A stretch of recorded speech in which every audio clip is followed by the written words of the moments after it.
Bom, pessoal, vamos continuar aqui.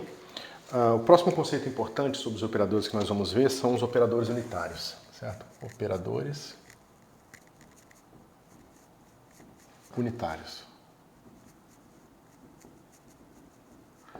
Como é que são os operadores unitários? Dado U pertencente ao conjunto dos meus operadores, aqui no meu espaço que atua no meu espaço V, eu digo U é unitário se U dagger for igual a U menos 1. Ou seja, se a minha representação adjunta coincidir com a inversa, esse cara aqui é um operador unitário. Né? Os operadores unitários eles estão extremamente importantes na mecânica quântica. Na verdade, é através do conceito de operador unitário que a gente descobre que a mecânica quântica é totalmente definida pela álgebra dos observáveis e que a escolha de representação é uma coisa, digamos, secundária e irrelevante do ponto de vista da física. Tá? Isso demora um pouco para a gente conseguir entender esses conceitos, mas por enquanto vocês vão ter que acreditar em mim, tá certo? Como é que a gente interpreta qual o significado do operador unitário, né? Então, primeiro, a gente tem que lembrar o que acontece quando a gente transforma um vetor, né, num covetor, né? Isso aqui a gente sabe que está definido como eu simplesmente pego esse cara e boto aqui. Certo? Maravilha. O que vai acontecer se eu pegar esse operador U atuando em V e levar para cá? Né? Como é que fica aqui o meu lado direito? Né? A gente sabe que é simplesmente eu pegar o meu produto interno e botar o U aqui dentro. Certo? Ponto. Mas nós sabemos também que a gente definiu, se vocês lembrarem, nós definimos que U atuando num BRA, então se eu tenho um vetor U aqui com o meu operador U, deixa eu botar W para não confundir os dois U's. Então, se eu tenho um covetor W, um operador U, isso aqui foi definido lá atrás como sendo o produto entre W, U e alguma coisa. Tá certo? Ou seja, você vê que aqui o formato está diferente. O U está do lado esquerdo, aqui o U está do lado direito. Quando eu reescrever para esse formato, eu sempre posso pegar esse cara aqui, esse é o adjunto do adjunto, tá certo? O adjunto do adjunto é o próprio operador, é fácil de vocês checarem isso. Então, isso aqui nada mais vai ser do que U, do que, né, o adjunto vem para cá sem o dagger, então vai ficar assim, V, U, dagger, ponto. Mas usando a notação, essa notação aqui, isso aqui é só um lembrete da notação, tá? Usando isso, a gente sabe que isso aqui vai ser igual a V, U, dagger. Tá certo? Então, quando eu pego um vetor e uso o meu produto interno para mapear num covetor, o U que está aqui, ele vem o dagger aqui. Tá certo? Bom, sabendo disso, imagina que eu vou pegar meu espaço. Então, eu pego o meu espaço V, tá certo? E vou definir um espaço UV. Tá? Da seguinte forma, o V vai ser igual ao espaço da ação do produto, né? A ação de U com Vzinho, né? Para todo o Vzinho em Vzão.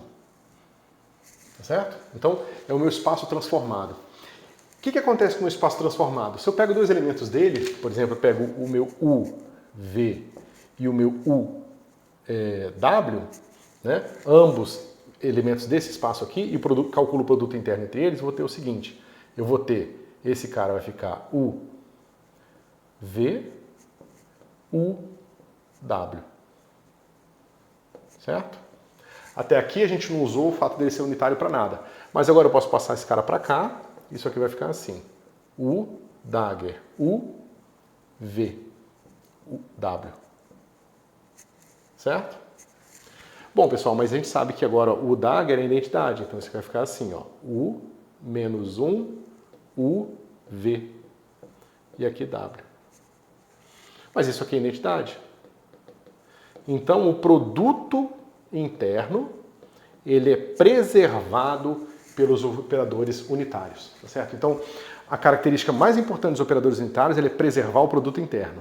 Mas, olha, se o produto interno é o que eu uso para medir tamanho, ângulo e fazer todas as medições no meu espaço, e eventualmente quando eu for medir probabilidade, Tudo eu vou medir usando o produto interno.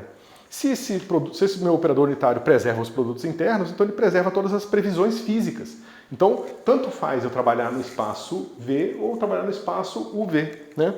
Frequentemente, inclusive, não foi assim que eu defini, o meu operador unitário ele pode ser um operador que leva um espaço V num outro espaço aqui, digamos, H. Tá certo?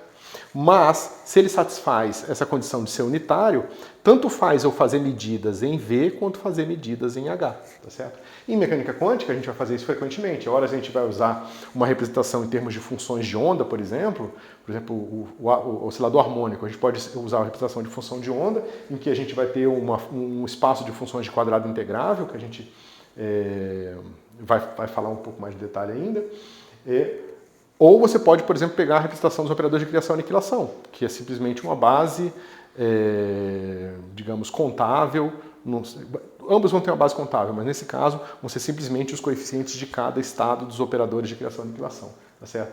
E você pode fazer produto interno em qualquer um dos dois, os resultados vão ser os mesmos. Tanto faz se você fizer na representação das energias ou fizer na representação das funções de onda, tá certo? Os resultados são iguais. Então, exceto pela dificuldade matemática de você usar uma representação ou outra, elas do ponto de vista da física são totalmente equivalentes, das medidas e da interpretação dos resultados, né? Então, isso mostra pra gente que a escolha do espaço que você está usando para representar a sua física é irrelevante, contanto que esses espaços possam ser mapeados de um para o outro com um operador unitário, tá certo? O grande resultado nisso é que tem um teorema, né, o teorema de Stone, que mostra que todas as representações da álgebra da mecânica quântica, ou na verdade uma álgebra associada a essa, para ser mais bem definida matematicamente, são unitariamente equivalentes, certo? Então, basicamente, ele está dizendo para a gente que a mecânica quântica está toda prevista na álgebra dos operadores e que a escolha de representação ela é irrelevante no sentido de que qualquer representação vai ser fisicamente equivalente, no sentido que vai dar os mesmos resultados físicos, independente de onde você faça as suas contas, tá certo? Ok, pessoal, então essa é a importância dos operadores unitários, tá? A gente depois vai trabalhar com os detalhes dele, mas essa é a ideia principal por trás deles, tá? O próximo conceito importante que a gente vai ver para os operadores é o conceito de autovetores e autovalores, tá? Então você pode imaginar que uma transformação linear, né, um operador, ele contém dentro dele uma série de informações sobre direções no espaço, tá certo? E uma maneira de você extrair essa informação dos operadores é simplesmente calcular os seus autovetores e seus autovalores, tá certo? Então, a gente vai dizer aqui autovetores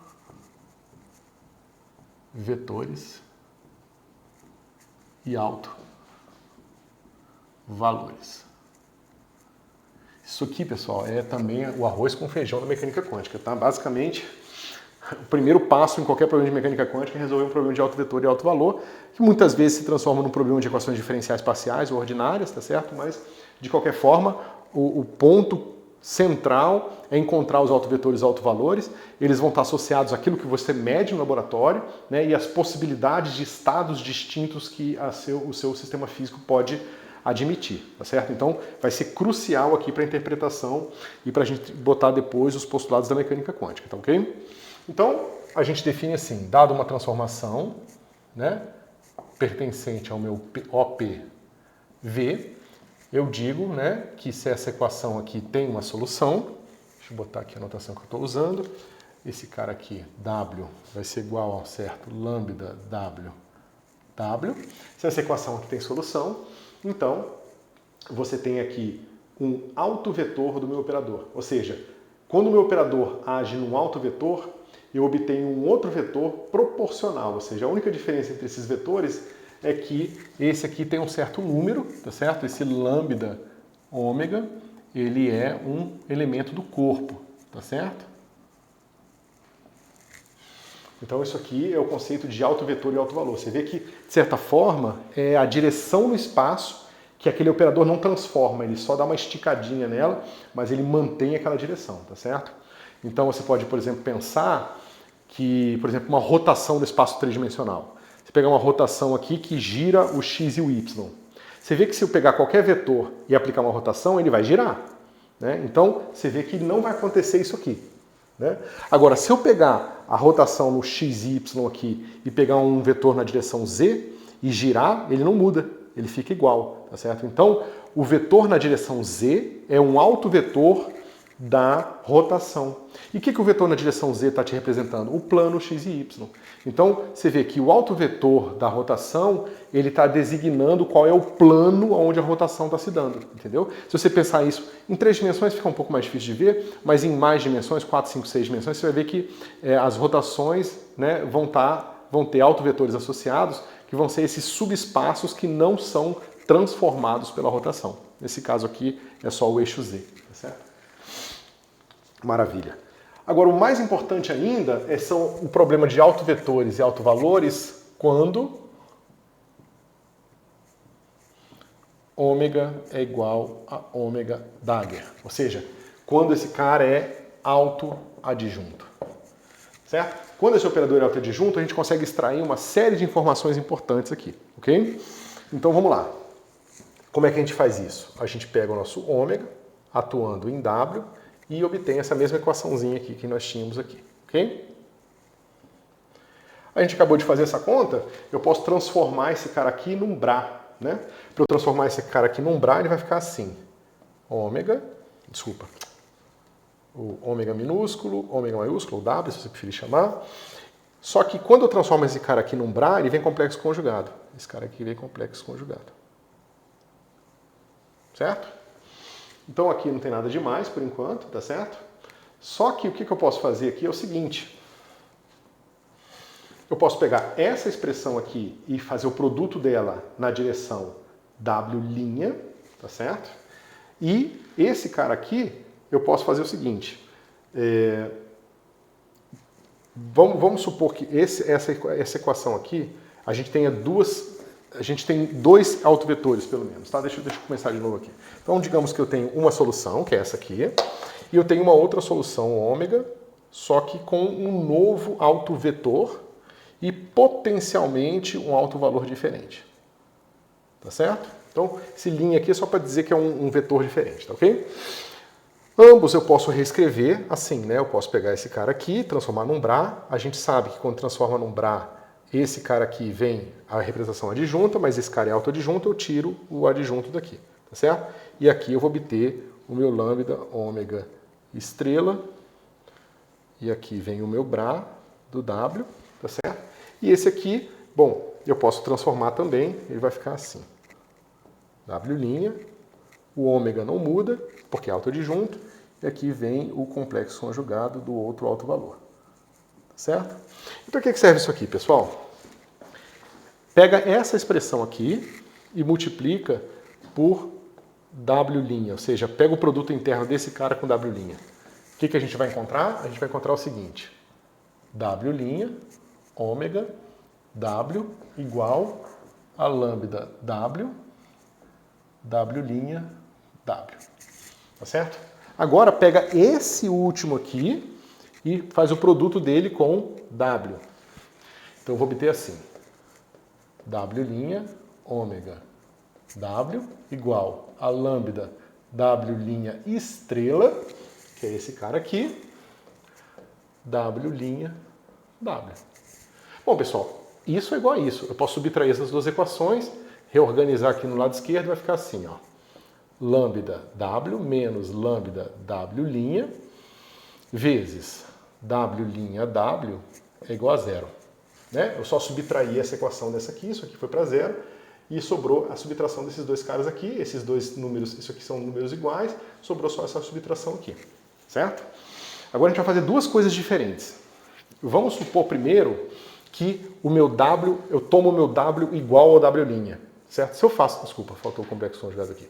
Se eu tomo o W igual ao W', eu tenho o meu lambda ômega menos lambda ômega estrela, ômega W igual a zero, certo? Bom, eu estou supondo que esse cara tem uma solução e tem uma solução não trivial, ou seja, o meu W ele é diferente do meu vetor nulo, tá certo? Bom, se esse cara não é um vetor nulo, então o módulo dele é maior que zero. Se o módulo dele é menor que zero, isso aqui só vai ser zero se lambda W for igual a lambda W estrela. Então, primeiro resultado, autovalores de operadores autoadjuntos são reais. São números reais, tá certo? E, de certa forma, é isso que a gente usa para designar um operador que representa um observável físico. Os observáveis físicos são os observáveis que estão associados a autovalores reais, que são os números que eu meço quando vou no laboratório, certo? Beleza. Isso a gente obteve quando a gente pegou o meu W igual a W', tá certo? Agora vamos supor duas coisas agora, tá certo? Vamos supor que W' é diferente de W e que os autovalores também são diferentes. Porque nada me diz que eu não possa ter duas soluções com dois autovetores diferentes, mas autovalores iguais. Eu posso ter, isso vai acontecer. Vai ser o caso degenerado, tá certo? Mas então, para esse resultado que eu vou obter agora, eu tenho que supor que os vetores são diferentes e que os autovalores são diferentes. Quando eu faço isso, nessa expressão aqui eu vou ter o quê? Eu vou ter que lambda ômega menos lambda W linha, aí eu já tirei o complexo conjugado porque eu sei que os autovalores são reais, e vai sobrar aqui W linha W igual a zero. Ou seja, isso está mostrando para mim o quê? Que se esses dois números são diferentes, eu estou fazendo isso como hipótese, então isso aqui só vai ser zero se isso aqui for zero. Então, os meus autovetores com autovalores diferentes são automaticamente ortogonais, certo? Bom, então, o que acontece aqui se eu tivesse dois autovetores diferentes, mas com o mesmo autovalor? Né? Isso formaria um subespaço degenerado, que a gente chama. Ou seja, aquele observável é incapaz de determinar unicamente uma direção ali. Então, um exemplo clássico disso é você pegar a energia de uma partícula livre. A energia da partícula livre é p² sobre 2m, né? É só energia cinética. Só que se eu sei p² sobre 2m, eu ainda não sei se a partícula está indo para a direita ou para a esquerda. Ela pode ter o mesmo momento linear, né? Isso em uma dimensão. Se eu tiver em 3 dimensões, ela pode ter um p², mas ela pode estar indo para cima, para baixo, para o lado, para o outro, ela pode estar indo para qualquer direção do espaço tridimensional. Então a energia não determina exatamente o estado da partícula. Eu preciso saber da energia e a direção da propagação do momento. Quando eu sei essas duas coisas, eu determino unicamente o meu estado, tá certo? Então você vai ver que na mecânica quântica isso vai se dar com o operador hamiltoniano sendo degenerado, tá certo? Porém, a gente viu que tem o procedimento de Gram-Schmidt. Então eu posso pegar o máximo de autovetores diferentes e linearmente independentes, né, que eu posso obter com o mesmo autovalor. Então, no caso da energia, no caso tridimensional que eu acabei de falar, você vai encontrar que existem 3 autovetores diferentes com a mesma energia. Então, basta ter um momento linear com o mesmo módulo, mas apontando em diferentes direções. E eu vou mostrar que eu posso pegar esse espaço e vou encontrar um número máximo de autovetores linearmente independentes, né? Eu formo uma base e com essa base eu ortonormalizo ela usando Gram-Schmidt, tá certo? Só que veja, nesse caso, o subespaço degenerado ele foi tornado, você encontrou autovetores ortogonais lá dentro de uma forma arbitrária, dependendo do procedimento de Gram-Schmidt. Em geral, o que a gente faz é a gente encontrar um segundo operador que quebre a degenerescência, tá certo? Isso a gente vai ver exemplos mais para frente, mas por enquanto só para vocês terem uma ideia das complicações que podem aparecer aqui no caso dos operadores, né, dos autovetores e dos autovalores. Ok? Então, vamos ver um pouquinho aqui sobre como que a gente pode representar esses operadores aqui, no caso de operadores autoadjuntos, tá ok? Então, digamos que, mesmo que o meu operador tenha um subespaço degenerado, que eu ortonormalizei a base dentro de cada desses espaços degenerados, tá certo? Então, eu posso considerar que o meu W forma uma base completa, tá certo? Ou seja, eu posso dizer que eu tenho esse conjunto de operadores aqui. W, tá certo? Forma um conjunto, forma uma base no espaço, né? Em V. Se forma uma base em V, e a gente sabe que é uma base ortonormal, como eu falei, se os autovalores são diferentes, já é ortogonal e dentro do subespaço degenerado eu tenho algumas opções de como ortonormalizar lá dentro, né? Esse cara aqui eu posso pensar que é uma base ortonormal. Certo? Então, dado uma base ortonormal, eu sempre posso pegar aqui o meu ômega e escrever ele como botando uma identidade aqui, e esse cara aqui vai ficar simplesmente soma sobre todos esses rótulos W, que eu não sei exatamente como vai ser ainda, de ômega atuando em WW. Porque isso aqui vai ser uma base, vai ser uma partição da identidade, assim como a gente viu no caso em que a base é uma base I qualquer, ou EJ qualquer, certo? Mas agora, como esse cara é autovetor, ele atua aqui, vai ficar assim, W, lambda W, W, W. Tá certo? Então, você vê que na base aqui de autovetores do nosso ômega, o nosso operador ele tem elementos de matriz diagonais. Tá vendo? Que só tem elementos diagonais aqui no meu operador, tá certo? Então, a base de autovetores, naturalmente, é a base que diagonaliza o nosso operador ômega, tá certo? Ok.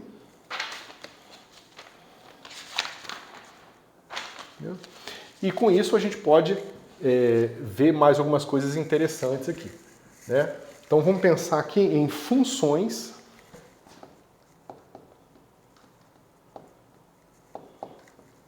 de operadores. Como é que nós fazemos isso? Nós queremos encontrar funções que levem operadores em operadores, tá certo? Ou seja, eu quero uma certa função, aí eu vou botar um F chapéu, tá? Que leve OPV em OPV, tá? Para isso, eu vou fazer a seguinte brincadeira. Digamos que eu tenho uma função F de R em R, tá certo? E essa função aqui ela é infinitamente diferenciável, tá certo? Ou seja, eu posso calcular uma representação em série de potências para ela usando a série de Taylor, ok? Então eu tenho que minha F de certo x qualquer pode ser escrito como soma de n de 0 até infinito, da f derivada a n vezes, tomada em zero, vezes x elevado a n dividido por n fatorial.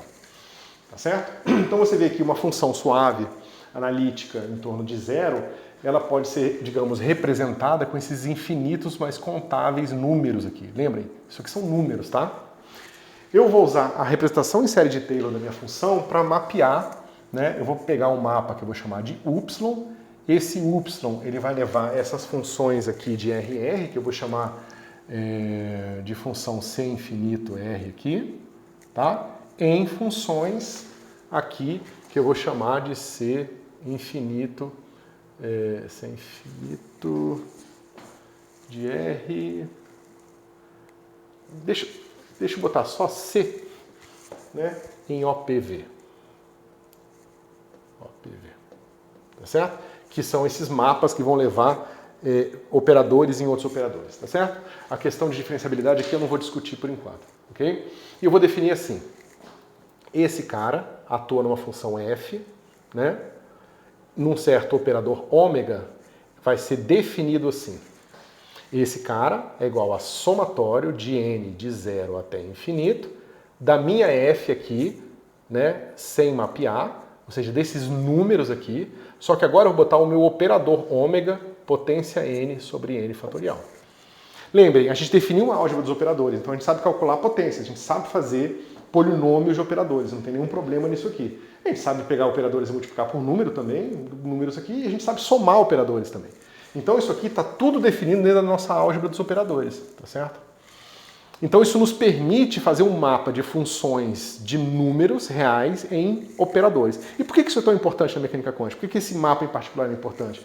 Porque nós estaremos interessados sempre em mapear observáveis clássicos, que vão ser funções da posição e do momento linear de uma partícula, por exemplo, em observáveis quânticos, que vão ser operadores. Então esse tipo de construção aqui vai ser muito comum, tá certo?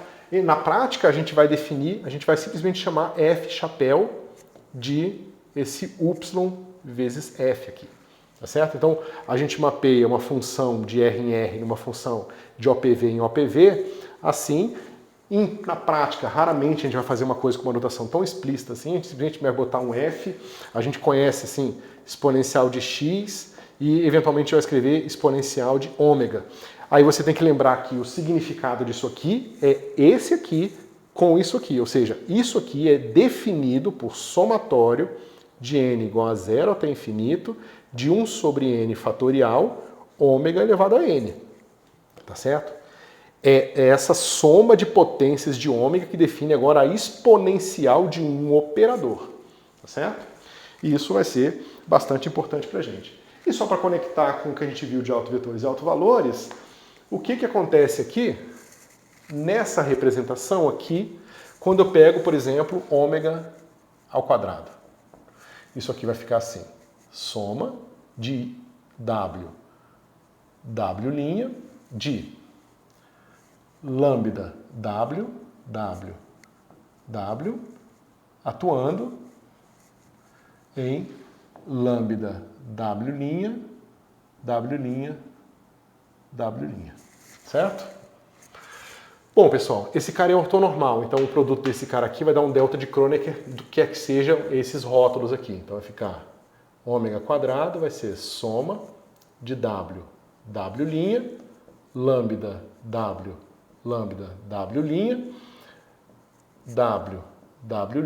que é esse e esse, só que tem um produto desse cara com esse cara aqui que vai dar um delta w'. Esse delta é morto por esse somatório, vai ficar, né, só vai sobreviver quando o w for igual a w', então vai ficar assim, o lambda w quadrado, w. Então você vê que os elementos de matriz do quadrado desse cara são simplesmente diagonais e é o quadrado dos autovalores. Então, se você pensar que eu tenho um certo operador ômega autodisjunto, ele tem certos autovalores, ômega ao quadrado vai ter os mesmos autovalores ao quadrado. Ômega ao cubo, os mesmos autovalores ao cubo, tá certo? Se eu substituir isso aqui, o que vai acontecer? Vai ficar assim, exponencial de ômega, vai ficar essas potências, só que isso aqui vai ficar assim, soma de n de 0 até infinito, 1 sobre n fatorial, e aqui é soma de w de lambda w elevado a n, né? w, certo? Eu só peguei essa expressão aqui, eu peguei para 2, eu estendi 2 para n, ou seja, é fácil você seguir essa lógica e mostrar que isso aqui vai ser igual, falta o soma aqui, lambda w elevado a n, w, tá certo? Eu substituí esse cara aqui, obtive essa expressão aqui. Bom, o que eu posso fazer agora é trocar essas duas somas, tá certo? Novamente, claro que tem que ter um cuidado com uma questão de convergência, mas nos casos que a gente vai trabalhar, a gente não precisa se preocupar com isso aqui. E o que vai acontecer é que vai ficar aqui soma sobre w, dessa soma sobre n aqui, só que 1 sobre n fatorial, soma de lambda w elevado a n, é exponencial de número real, lambda w. Então isso aqui vai ficar exponencial de lambda w. Tá certo? O que isso está mostrando para a gente, pessoal? Que para os operadores autoadjuntos, a exponencial ou a função dele vai ser a função dos autovalores. Tá certo? Ou seja, de forma razoavelmente geral, a gente pode dizer o seguinte.